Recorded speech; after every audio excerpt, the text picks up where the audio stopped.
Hello আমার সাকিবিয়ান ভাইরা বোনেরা, আশা করছি তোমরা সকলে খুব ভালো আছো। এখন আমি এই ভিডিওটা নিজেই করতে এসেছি, কেননা এমন একটা বিষয় নিয়ে কথা বলবো, ডেফিনেটলি সেটা প্রিন্স কেন্দ্রিক। কিন্তু এমন একটা বিষয় নিয়ে কথা বলবো, এই ক্ষমতা বা এই রেকর্ড বাংলাদেশের বুকে একটা মাত্র মানুষ করতে পারেন, যাদের এটা নিয়ে কোয়েশ্চেন ওঠে যে who is megastar Shakib Khan. একের পর এক শুধু নিদর্শন আমরা সাকিবিয়ানরা সামনে তুলে ধরবো যে এই জন্য তিনি মেগাস্টার শাকিব খান। আর কেউ করে দেখা কি রেকর্ড? আমি জানি তোমাদের এখন ইচ্ছে করছে যে রেকর্ডটা কি সেটা জানতে, সেটা নিয়ে তো কথা বলবোই, কিন্তু তার আগে একটা বিষয় একটু ছোট্ট করে তোমাদের বলে দিই। তোমরা এখনও আমাদেরকে কমেন্ট সেকশনে জিজ্ঞাসা করছো যে দিদি টিজার কবে আসছে, টিজার কবে আসছে। সত্যি বলছি, টিমের তরফ থেকে একটা টেন্টেটিভ রিলিজ ডেট আমরা জানি, কিন্তু এক্ষুনি সেই টেন্টেটিভ রিলিজ ডেটটা ভিডিওতে বলবো না, কারণ আমরা নিজেদের চোখে দেখে এসেছি যে টিজার নিয়ে কি পরিমাণ দ্রুততার সঙ্গে কাজ চলছে। এবং তোমাদেরকে আমি এটা বলে দিচ্ছি, টিজারটা কমপ্লিট করবার জন্য স্বয়ং মেগাস্টার শাকিব খানকে দরকার।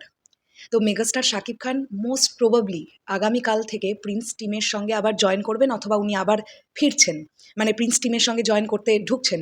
তোমরা জানো শ্রীলঙ্কায় মেগাস্টার শাকিব খান একটা টিভিসিতে শ্যুট করতে গিয়ে, মানে টিভিসি শ্যুট করতে গিয়েছিলেন আদনান আল রাজীবের ডিরেকশনে। সো মেগাস্টার শাকিব খান এলেই টিজারটা কমপ্লিট হয়ে যাবে। এবার সেই কারণের জন্য আমাদের আরেকটু ধৈর্য ধরতে হবে। টিজারটা কমপ্লিট হয়ে যে মুহূর্তটাতে টিজারটা কমপ্লিট হবে, প্রিন্স টিম ঘোষণা দিয়ে দেবে টিজার কখন আসছে, কবে আসছে। তবে আমি আবারও বলছি, আশা করা যায় কামিং 3 থেকে 4 দিনের মধ্যে আমরা টিজার পেয়ে যাব।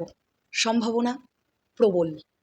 এইবারে আসি মেগাস্টার শাকিব খানের যে রেকর্ডটা নিয়ে কথা বলবো, সেটার জন্য ক্রেডিট দেব সাকিবিয়ান বাজ ফেসবুক পেজকে। আমরা শরৎ মিউজিক ভেঞ্চার্স টিম সবসময় ক্রেডিট দিতে বিশ্বাসী, কারণ যারা কষ্ট করে আপডেটগুলো আমাদের সামনে দেবে, তাদের যদি ক্রেডিট দিয়ে ভিডিও করি, এতে মান সম্মান নষ্ট হয় না, বরঞ্চ নিজেদের কাছে অনেস্ট থাকা যায়। কারণ যারা কষ্ট করে আপডেটগুলো দিচ্ছে তারাও কিন্তু কষ্ট করেই জোগাড় করছে। যাই হোক, তো সাকিবিয়ান বাজের তরফ থেকে জেনেছি একটা রেকর্ডের কথা প্রিন্স কেন্দ্রিক। তার আগে বলো তো, টাঙ্গাইল এলাকা থেকে কে কে আমার এই ভিডিওটা এখন দেখছো? টাঙ্গাইল বা টাঙ্গাইলের আশেপাশের অঞ্চল থেকে কারা কোথা থেকে দেখছো ভিডিওটা, কমেন্ট সেকশনে জানো। 8 বছর বন্ধ থাকার পর টাঙ্গাইলের কালিহাতির এলেঙ্গায় আবার চালু হলো কস্তুরী সিনেমা হল।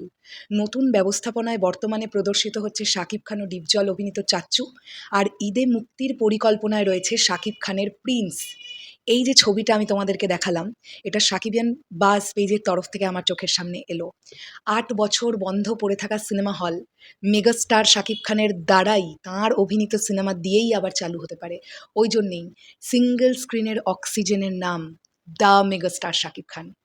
যদি এটা নিয়ে কারোর ডাউট থাকে, আমি এক্ষুনি বলবো তারা একটু ভালো মন্দ খাওয়া দাওয়া করে ঘুমিয়ে পড়ুক। এর থেকে বেশি আর তাদের প্রতি আমার কিছু বা আমাদের সাকিবিয়ানদের কিছু বলার নেই। শেষ করলাম ভিডিওটা। আসছি আবার খুব শিগগিরই, তাহলে এখনের জন্যে টাটা।